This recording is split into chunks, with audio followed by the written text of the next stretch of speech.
So I've been helping couples get pregnant for a long time now, roughly 20 years. And I've helped thousands of couples improve their fertility and overall health, not only to help them get pregnant once, but to allow them to take control of their fertility so they can get pregnant as much as they want. And there are very consistent issues that I see with the women that I help, regardless of why they thought they were contacting me in the first place. So I want you to know that you're in the right place if you're trying to get pregnant and you know that there's something wrong with your hormones, but you just don't know what to do about them and how to improve them, or you might not even know what's wrong with them. If you're excited about this, then please give this video a like and subscribe so that you can find out when I put out new videos for all of you, which typically is every week. Because in this video, I'm gonna break down how you can get pregnant even if you have high FSH. I wanna repeat that for all of you. Even if you have high FSH, I'm gonna show you how you can get pregnant because I believe that you can. Remember that you can have me and my team as your fertility coaches. If you'd like to be part of my HOPE program so that you can get a personalized plan just for your needs, then use the link in the description below to qualify. So let's get started now with the 3 key things that you need to follow to get pregnant with high FSH.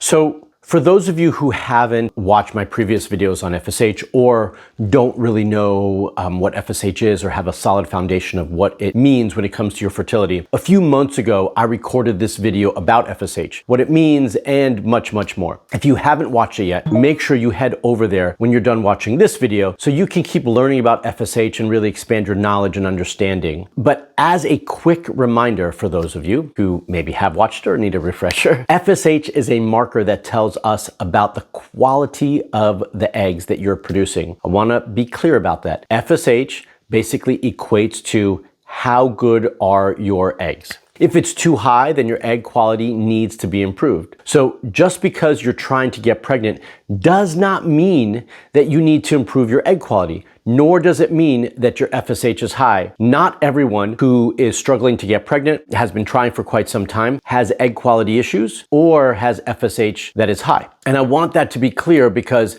that might be for some, but it doesn't mean that it's for everybody. So I want to really encourage all of you to make sure you get your FSH and, for that matter, all your other hormones tested as well. So you have a clear understanding of what's going on for you and you're not making any assumptions that may or may not be true. So if that wasn't clear enough, I want to be clear that we need to find out why your FSH is high if it is high, okay? Now, there are 3 main reasons, which will go into my tips, by the way, but there are 3 main reasons why FSH might be high. So number 1, estradiol. Estradiol is one of the 3 estrogens that your body produces, and it helps to regulate FSH.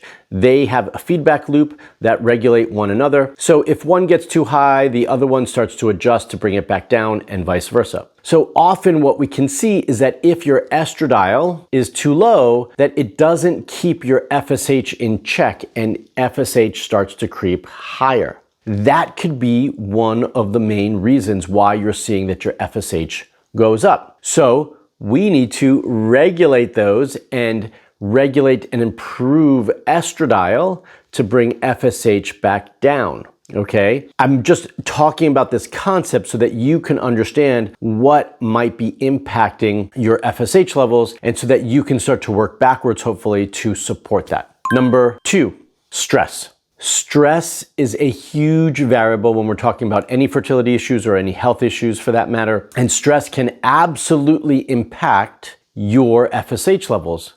Why?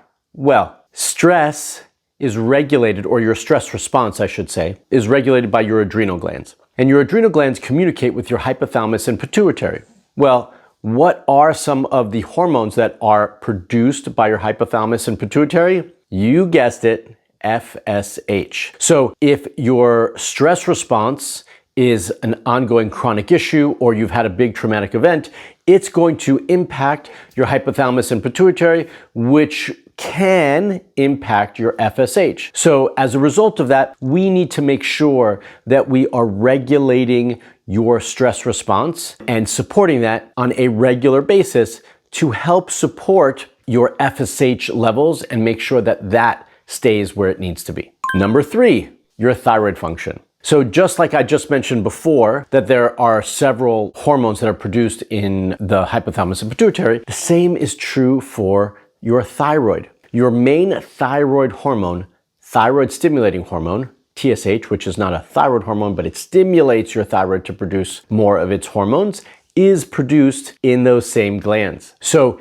again, if you have a stress issue impacting your body, then that can impact your hypothalamus and pituitary, which can throw off more than just FSH. It can throw off your TSH. If you have a thyroid issue, it can throw off your hypothalamus and pituitary, which again can impact your FSH. So that is a huge centerpiece for what needs to happen and what needs to be regulated when we're talking about any hormone regulation, especially when we're talking about fertility and in this case, FSH. So we need to make sure that all the main other glands that are impacting or potentially can impact your FSH are also regulated. And that's why we're talking about adrenal function and adrenal glands because of stress. And we're talking about your thyroid gland because that can also impact your FSH levels. So I know I was going to talk about 3 tips. I haven't even given you tips, although you might view those as tips because now you have a better understanding for what could be impacting your FSH levels. But what we really need to focus on is 3 things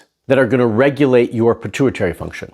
Right? We just talked about hypothalamus and pituitary. We need to talk about 3 things that are going to absolutely impact and support those glands so that you don't have any additional reason to say, oh, this is why, or this might be why FSH is not functioning properly, or we have to look deeper. So number 1, and I'm starting with number 1 here. I don't normally start with this as number 1, supplementation, because I don't want that to be the thing that you rely on first. But I think these things are crucial enough and foundational enough that you can take these without any hesitation and they will support much more than just your pituitary function. They have a broad range of impact and benefit for your body. The first one is fish oils or essential fatty acids, omegas. Those are key to helping to regulate your hormones and helping to give the body some key nutrients that it needs, these essential fatty acids. And then a good B complex. I prefer that it's a methylated B complex, but also a B complex will do wonders for you in all of these areas, both for supporting stress and adrenal function, supporting your pituitary gland, and just helping to support the key nutrients that your body needs so that it can function properly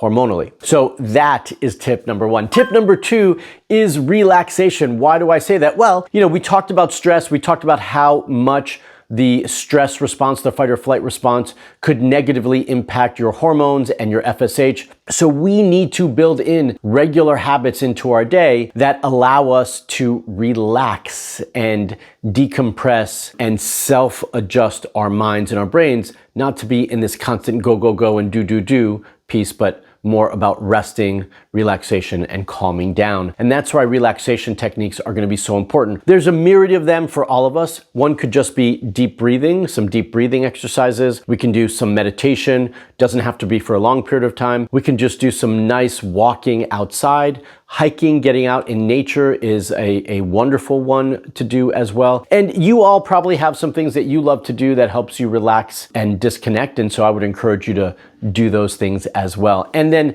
number 3, sleep.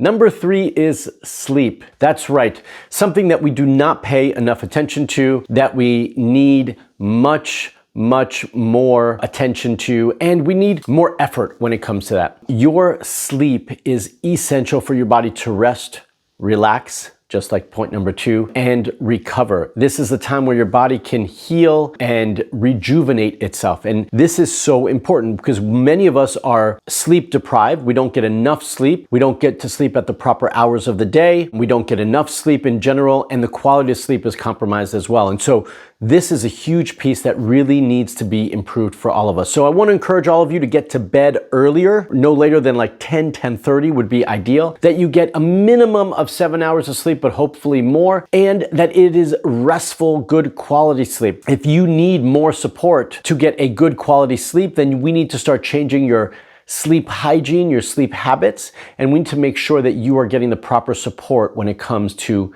your sleep and rest. So those are the 3 key things that I want you to all put into your daily practice at home now to support your healthy FSH levels and to help your body maintain those and regulate those as it needs to. Now I want to hear from you. Which one of those things do you need more support on? And which one of these things was something that you just didn't even think about that could impact your FSH levels? Comment below and let me know. I want to hear from you. And as I said, if you're really serious about getting pregnant, head over to marksklar.com/discovery call to speak to a real human on my team so we can identify if having me as your fertility coach is the right next step. We can also find that link in the description below so you can check it out down below as well. And if you have any questions about your fertility, you can pop those down below in the comment section as well, and I will do the best I can to answer those.